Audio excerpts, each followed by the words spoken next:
Benjamin Netanyahu. Non, ça marche pas. J'ai évité de faire ça avec un criminel de guerre quand même. On va éviter. Vas-y, on se pose 10 minutes, pas plus les mecs, hein, sinon je vais exploser. Mon cerveau il va exploser si j'écoute trop ces news là ce soir. Crise des agriculteurs.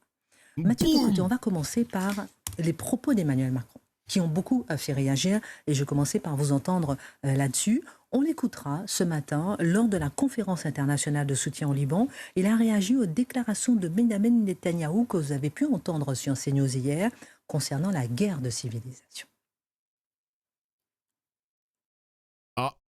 On parle beaucoup ces derniers jours de guerre de civilisation ou de civilisation qu'il faut défendre. Je ne suis pas sûr qu'on défende une civilisation en semant soi-même la barbarie. Je suis sûr d'une chose, c'est que la possibilité d'une civilisation se joue au Liban. La possibilité d'une civilisation se joue au Liban ? En fait, il faut prendre l'ensemble de la barbarie. C'est une rupture, en fait. C'est-à-dire, c'est une rupture de plus en plus consacrée. Certains se demandaient, on se rappelle la déclaration d'Emmanuel Macron sur la légitimité d'Israël qui dépendrait d'un vote de l'ONU. Basé Macron, basé. Les gars, le sucez pas trop Macron. Le sucez pas trop. Doucement quand même. Doucement. Il se réveille tard. Mais attention quand même, parce qu'il dit toujours, il le répète à chaque fois qu'Israël sera toujours un ami de la France. Donc attention, c'est du 2 poids 2 mesures, quoi. Là, il confirme le fait qu'il ne s'agissait pas d'une déclaration isolée. Il confirme une rupture géopolitique, diplomatique, idéologique avec Israël. Et de ce point de vue, c'est une vraie rupture, on pourrait dire, à l'intérieur même de ce qu'on pourrait appeler le consensus occidental. Emmanuel Macron change les fondamentaux de la politique française par rapport à Israël. Peut-être est-ce aussi la traduction en politique étrangère d'un changement démographique en France. Attends, je vais écouter pas lui, là, la meuf, là. Attends, je vais écouter juste la suite. Et je vous laisse réagir. Dans l'immédiat, c'est une aide massive qu'il faut apporter à la population libanaise. 100 millions d'euros débloqués. Qu'il s'agisse des centaines de milliers de personnes déplacées par la guerre ou des communautés qui les accueillent. Les Nations Unies ont lancé un appel à hauteur de 426 millions d'euros. La France apportera 100 millions d'euros à l'occasion de cette conférence. Alors, Charlotte Dornelas, Berlin a de son côté annoncé débloquer 96 millions d'euros. Et genre même l'Allemagne va aider le Liban. Ça fait beaucoup réagir. Hein. Et Londres, au moins 15 millions de livres, c'est-à-dire 18 millions d'euros. C'est pas trop pour le Liban? C'est ce que beaucoup de personnes se demandent ce soir. Mais en fait, je pense qu'il y a deux questions en même temps. Il y a la question vis-à-vis de la France, où Emmanuel Macron dégaine 100 millions d'euros à un moment où on nous explique que chaque euro compte énormément et qu'il y a des réductions de 15 millions par-ci, 12 millions par-ci sur les ministères. Donc il est normal que ça pose des questions aux Français à qui on demande de comprendre ces efforts dans la politique publique. Et de l'autre côté, il y a le dossier libanais et le lien particulier qui lie la France au Liban de manière indiscutable dans l'histoire, avec un Emmanuel Macron qui a énormément déçu au Liban. Et je pense que cette conférence et son investissement dans cette conférence n'est pas pour rien là-dedans. On se souvient, après l'explosion du port de Beyrouth, il avait promis aux Libanais de les débarrasser de la corruption, notamment en leur disant « je reviendrai dans un mois, vous allez voir ce que vous allez voir ». Moi, je me souviens, j'y étais juste à ce moment-là au Liban. Il y avait plein de Libanais qui avaient Emmanuel Macron en fond d'écran sur leur portable pour vous dire l'espoir qu'il avait suscité à ce... Oh, le menteur. Menteuse. Emmanuel Macron en fond d'écran sur leur iPhone. Vas-y, s'il vous plaît, les gars, vas-y, s'il te plaît, c'est quoi ces mensonges, gros? À ce moment-là, quelques semaines après, l'espoir était déjà assez douché. Donc, il a beaucoup à se faire pardonner là-dessus. Et par ailleurs, si la corruption n'est pas réglée, investir de l'argent, il faudra aussi le tracer et voir comment cet argent est investi, même si évidemment les besoins humanitaires d'urgence sont bien réels là aujourd'hui. Merci. Bon, ils ont pris un peu des pincettes quand même sur le dossier. Attendez les gars, 2 secondes, parce que ils ont fait aussi une autre partie là sous les coups de 20 h. Mais avec, putain, l'avocat sioniste, là, il est ici, là. Il a parlé ou pas? Attends. Projet de loi pour mettre en place c'est quoi? C'est un congé pour les ruptures amoureuses. Un congé pour les ruptures amoureuses, putain, attends. Alors ouais, il va parler à ce moment-là. Attendez, on écoute. Comment il s'appelle? Goldnadel, voilà, c'est ça. Merci le chat, merci. C'est Goldnadel. Attends. On remonte un petit peu, je passe cette partie et ensuite on quitte cette chaîne maléfique les mecs. Sinon mon cerveau là est oulala. Et je suis fasciné de voir que la déclaration d'Emmanuel Macron aujourd'hui est sous-traitée dans les médias. Emmanuel Macron, lors de la conférence pour le Liban à Paris, a indirectement répondu à Benjamin Netanyahou, sans le citer, qui voit dans la lutte contre le Hamas une guerre civilisationnelle. C'est ce qu'il disait hier au micro de Laurence Ferrari dans cette interview exclusive accordée à CNews. Et on a calé les deux déclarations. Écoutez attentivement ce que va dire Emmanuel Macron, parce que pour moi, ça peut être un tournant. On écoute. Un tournant, carrément. C'est une guerre de civilisation contre le barbarisme. Ce n'est pas seulement du terrorisme. C'est pire que cela. On est vraiment de retour au Moyen-Âge. On parle beaucoup ces derniers jours de guerre de civilisation ou de civilisation qu'il faut défendre. Je ne suis pas sûr qu'on défende une civilisation en semant soi-même la barbarie.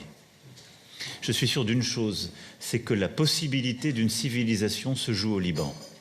Je ne suis pas sûr qu'on défende une civilisation en semant soi-même la barbarie. Le président français accuse-t-il le Premier ministre israélien de semer la barbarie? Ça y ressemble. Hein. Alors, moi, je ne voudrais pas me donner le mal d'expliquer que si Netanyahou est un barbare, Churchill et Roosevelt sont des barbares, et les Franco-Américains qui ont bombardé l'EI en faisant beaucoup plus de civils sont des barbares.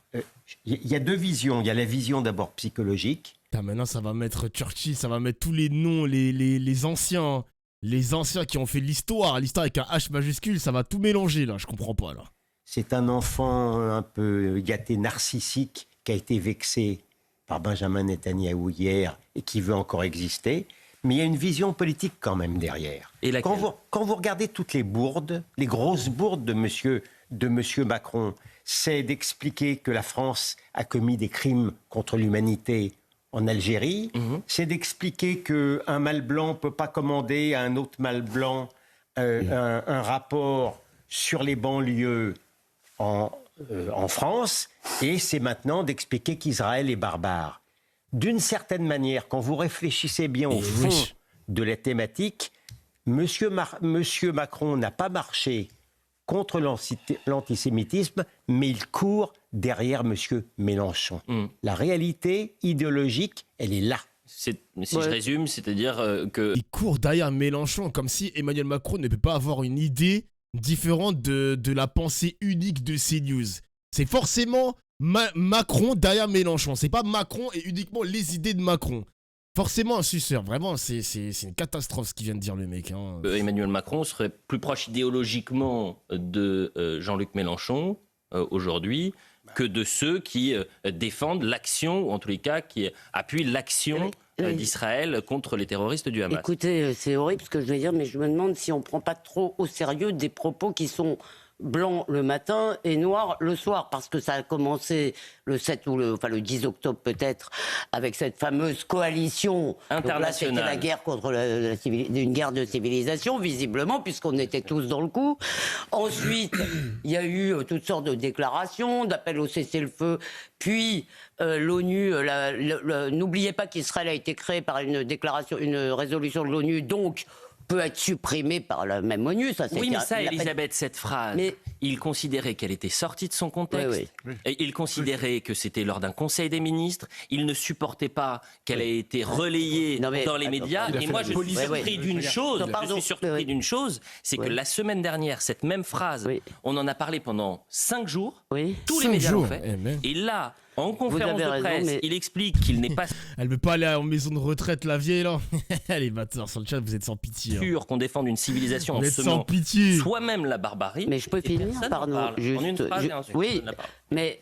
si vous voulez, le problème, c'est qu'il y a, à mon avis, il y a cette espèce de truc erratique, comme l'a dit William, il est vexé. Et d'un autre côté, moi, la cohérence, je la vois même pas tellement idéologiquement. Je vois une espèce de cohérence que j'appellerais politique arabe de la France. Cette croyance absurde que la France va peser comme cela. Parce que, juste un mot, il a été question dans cette conférence de la souveraineté du Liban. Mais que ne défendait-il la souveraineté du Liban contre l'emprise du Hezbollah, contre l'emprise de l'Iran? Enfin, c'est vraiment incroyable. Maintenant, on peut critiquer le concept de guerre de civilisation. Voilà. D'ailleurs, quand vous parlez du LS...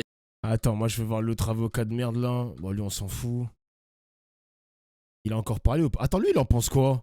Le mec de Valeurs Actuelles, là. Non, du JDD, pardon, du JDD. Défend une civilisation en semant soi-même la barbarie. Est-ce que Israël Racisme est en train de faire ça numéro Je vous raconte 4, quelque chose racisme qui s'est numéro passé 4. dimanche dernier. Et dimanche dernier, il répond ça, notamment Michel Barnier, en faisant la police contre les ministres qui répètent le Conseil des ministres. À l'époque, on est encore sur la thèse de ça a été déformé, etc. C'est intéressant. On va voir ce qu'il dit Bien maintenant. sûr. Eric, Juste- allez-y. Non, mais d'un mot, parce que je ne vais pas ajouter grand-chose à ce qui a été dit sur la phrase sur Israël. En revanche, il y a le début du propos d'Emmanuel Macron sur la guerre de choc de civilisation.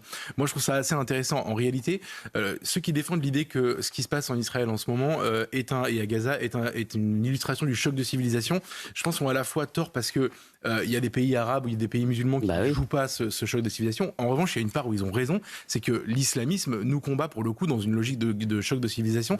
Et Emmanuel Macron, si vous regardez bien, a toujours été contre le fait qu'on dise que le combat de l'islamisme était un combat global contre l'Occident, contre ce qu'on représente, etc. Et je pense que cette déclaration-là aujourd'hui est une façon encore de refuser ce constat. Mais on peut critiquer cette idée quand même. Juste 10 secondes. De la guerre de civilisation. On peut critiquer cette idée quand même. Si Emmanuel Macron considère que les Israéliens, parce que c'est ça, ce sont des barbares, comment est-ce qu'il qualifie les membres du Hamas qui ont perpétré le pogrom du... Quel est le mot qui va au-delà de barbarie? La dernière fois qu'il avait... J'aimerais bien J'ai cherché un peu dans ses précédentes déclarations lorsqu'il a employé le terme barbarie. Je l'avais oublié ce mec-là. Putain, c'est ce mec-là qui déteste Rima Hassan, qui a passé son temps à critiquer Rima Hassan, tous les mecs de la LFI sur CNews depuis le 7 octobre, là, le monsieur Oussaï, je sais pas quoi. Putain, je le déteste lui aussi. Hein. Et barbare, il en avait parlé au moment de l'attentat d'Arras et Dominique Bernard. Et donc, il avait parlé d'une attaque terroriste barbare. Je vous propose d'écouter Éric Danon, l'ambassadeur de France en Israël. Là aussi, c'est intéressant, c'est l'ancien ambassadeur. Il a été ambassadeur sous Emmanuel Macron, 2019 à 2023.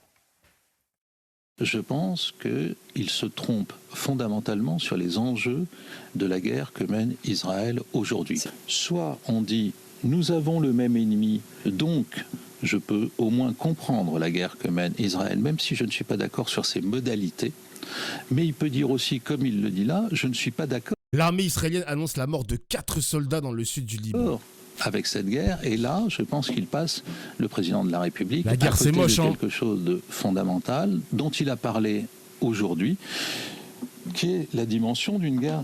Vous pensez qu'ils iront en enfer ou au paradis, justement l'islamisme djihadiste, radical, violent, mené entre autres par l'Iran. Dans le langage de la diplomatie se trompe. Attends, moi je veux... Attends... Ah, ils ont changé de sujet, c'est bon, c'est fini. Ah merde. Ah bah ils ont changé de sujet.